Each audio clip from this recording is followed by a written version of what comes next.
दिल्ली में छठ पर्व को लेकर तमाम तैयारियां की जा रही है। इसी बीच तमाम बीजेपी नेता छठ घाटों की व्यवस्था का जायजा लेने पहुंच रहे हैं। आपको बता दें कि प्रदेश अध्यक्ष नीरज तिवारी ने घाट की दुर्दशा और चारों तरफ गंदगी को देखकर कहीं न कहीं अपनी बातें व्यक्त की है और साथ में तमाम तैयारियां की जा रही है। घाटों को साफ किया जा रहा है और स्वच्छता अभियान भी चलाया जा रहा है।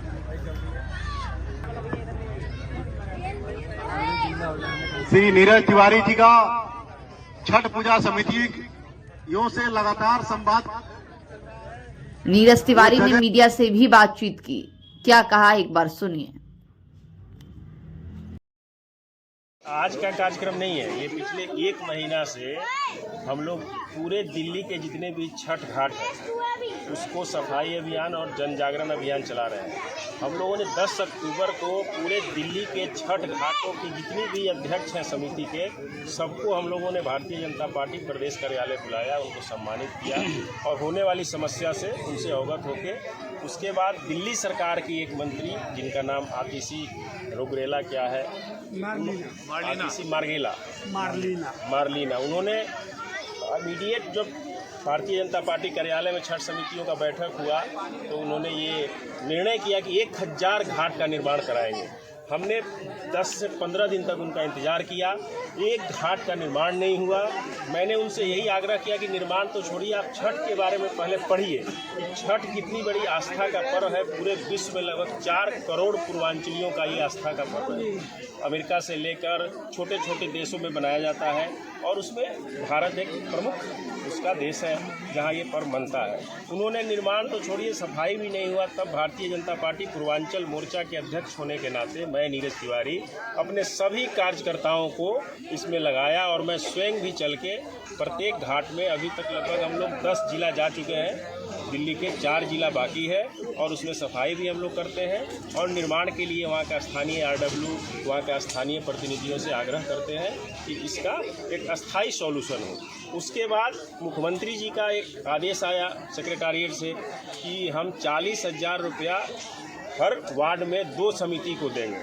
उनके पास रजिस्टर्ड घाट जो है वो 1000 प्लस है, लेकिन पूरे दिल्ली में शायद मुख्यमंत्री जी को ये नॉलेज नहीं है कि 5 से 6,000 छठ घाट है। उसके लिए क्या करेंगे, मैंने उनसे ब्लूप्रिंट जारी करने को कहा, आज तक नहीं हुआ। छठ में अब 10 दिन बच गया है। 1 महीना से ये खेल उन लोगों का चल रहा है और हर वर्ष 7 वर्षों से दिल्ली सरकार का यह खेल, मुझे पता चला जब मैं पूर्वांचल मोर्चा का अध्यक्ष हुआ कि पूर्वांचल का सबसे बड़ा पर्व है छठ पर्व और उसी की आस्था के साथ खिलवाड़ हो रहा है। ये लोग मीडिया इवेंट बनाते हैं, घाट इवेंट बनाते हैं, बोट इवेंट बनाते हैं, सिर्फ जमुना जी में जाएंगे, झांक दिखाएंगे, सफाई कर देंगे। उस झांक के अलावा भी ज़मीनी रूट पर आप जाइए, इस दिल्ली के हर वार्ड में, हर गली में छठ घाट है, वहाँ कोई नहीं जाता है। अभी आपने सुना होगा इतना बड़ा घाट और आज तक कोई नहीं आया।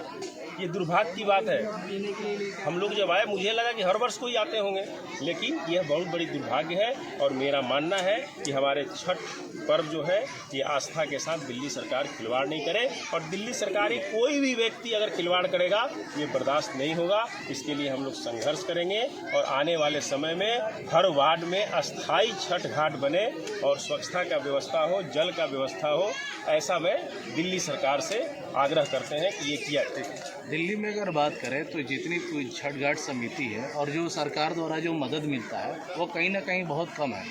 तो आर्थिक मदद के लिए क्या आप जैसी जो और भी जो घाटें हैं उनके लिए भी आप लोग कोशिश करेंगे उन लोगों को थोड़ी मदद मिले? देखिए, आपने बहुत अच्छा सवाल किया। इस मुद्दा पे जो भी उनकी आर्थिक मदद थोड़ा बहुत होती है वो डायरेक्ट मेरे छठ समिति अध्यक्ष को नहीं जाता है, सरकार के मंत्री विधायक के माध्यम से जाता है। और मेरे पास सैकड़ों ऐसे उदाहरण हैं जो छठ समिति के हमारे अध्यक्ष हैं जिनसे जबरन खाली पैड पर साइन कराया जाता है और उनके विधायक और गुंडों के द्वारा, जो ठेकेदार हैं, जो माफिया हैं, उनके द्वारा पैसा दिया जाता है। अगर अलॉटमेंट होता है 4 लाख का तो दिया जाता है 40,000 और वहाँ बड़ा बड़ा पोस्टर होर्डिंग लगवाने के लिए जबरन जोड़ दिया जाता है जबकि ये उनका विशेषाधिकार है।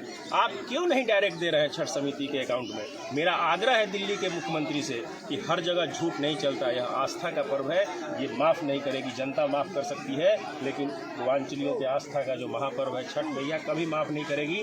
7 साल से जो खिलवाड़ हो रहा है उस खिलवाड़ को हम लोग बंद करने की ओर चल रहे हैं और उसको बंद करेंगे और डायरेक्ट छठ समितियों को पैसा दिया जाए। और जो रजिस्टर्ड नहीं है, जो पिछले कई वर्षों से इन्होंने रजिस्ट्रेशन बंद करा रखा है, सारे छठ समिति जो छोटा हो या बड़ा हो सबका रजिस्ट्रेशन हो और सबकी पार्किंग की व्यवस्था हो, जल की व्यवस्था हो और सबका अस्थाई सिरसोपता जो होता है हम लोगों का छठ का वो अस्थाई बने, अस्थाई जो है तालाब बने। माननीय प्रधानमंत्री जी तो तालाब के लिए इतना जागृति किए हुए हैं कि तालाब रहेगा तो उससे हर चीज़ रहेगा।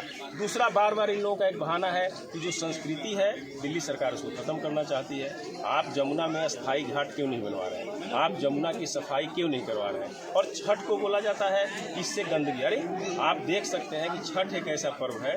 मैं मुख्यमंत्री जी से और उनके सारे मुख्यमंत्रियों से आग्रह करता हूं कि छठ के इतिहास को आप पढ़िए। छठ ऐसा चीज़ है कि जो व्यक्ति घर में एक दिन भी काम नहीं करता है, छठ आने पर अपने हाथों से सफाई करता है। तो ये तो स्वच्छता का पर्व है, इससे बड़ा स्वच्छता आप नहीं देखे होंगे। बड़े बड़े अधिकारी, बड़े बड़े पदाधिकारी, बड़े बड़े मीडिया के लोग जो बड़े बड़े पदों पर हैं, आप लोग खुद मीडिया से हैं, छठ पर जब आता है जिसके घर में हम लोग खुद उठा लेते हैं कुदाल, झाड़ू, टोकरी और सफाई करते हैं। ये नहीं सोचते हैं कि हम किस पद पे हैं और उसको आप लोग गलत करके, दिग्भ्रमित करके ये जो अपमानित कर रहे हैं, इसका श्रेय इस पर हम लोग नहीं लेने देंगे और छठ पर्व के लिए हम लोग जो संघर्ष किए हैं उस संघर्ष को जारी रखेंगे। पूर्वांचल वासी और भाजपा के कार्यकर्ता इस महान छठ को लेकर के बहुत ही जागृत हैं और इसके लिए पूरे प्रदेश में हम लोग जन आंदोलन चला रहे हैं। आप देख रहे हैं कि आज हमारी हवा इतनी प्रदूषित हो गई है कि सांस लेना मुश्किल है। आप जहाँ खड़े हैं ये हम लोग सब लोग जो है अपने रिस्क पे खड़े हुए हैं, हर दिन अपनी उम्र को घटाने का काम कर रहे हैं। इसका जिम्मेवार कौन है? ये छठ मैया जो है पर्यावरण शुद्धि के बारे में जो बात करती है वो एक दिन का पर्व नहीं होता है, वो हर दिन का पर्व होता है। और हमारे शायद मुख्यमंत्री और आप पार्टी के लोग जो हैं इस बात को समझ नहीं पाते हैं। और जो पंजाब में पराली और जल रही है उसके कारण जो आज हमारा ये प्रदूषण हो रहा है, जिसके कारण आज हमें इस घाट पर भी खड़ा होना मुश्किल हो रहा है, उसके बारे में भी सोचना होगा। और इस छठ पर्व से एक संदेश देना होगा कि पर्यावरण की शुद्धि से बढ़ के कुछ नहीं है, केवल पर्यावरण की अगर सेवा की जाएगी तो सब कुछ मिलेगा। अपने अध्यक्ष जी को संदेश इस घाट से देना चाहेंगे? संदेश मुझे नहीं, संदेश जी तो हमारे अध्यक्ष जी पूरे दिल्ली वालों को दे रहे हैं और दिल्ली वालों को जगा रहे हैं, पूर्वांचलों को भी जगा रहे हैं और बाकी लोगों को भी जगा रहे हैं कि आप जगिए, जानिए और आंखें खोलिए और देखिए कि इस दिल्ली की क्या दुर्दशा हुई है। और हम सब लोग अपने अध्यक्ष जी के साथ और भाजपा के साथ खड़े होकर के इस महापर्व को अच्छे से मनाएंगे और इस जागृति को आगे फैलाएंगे। बहुत बहुत धन्यवाद।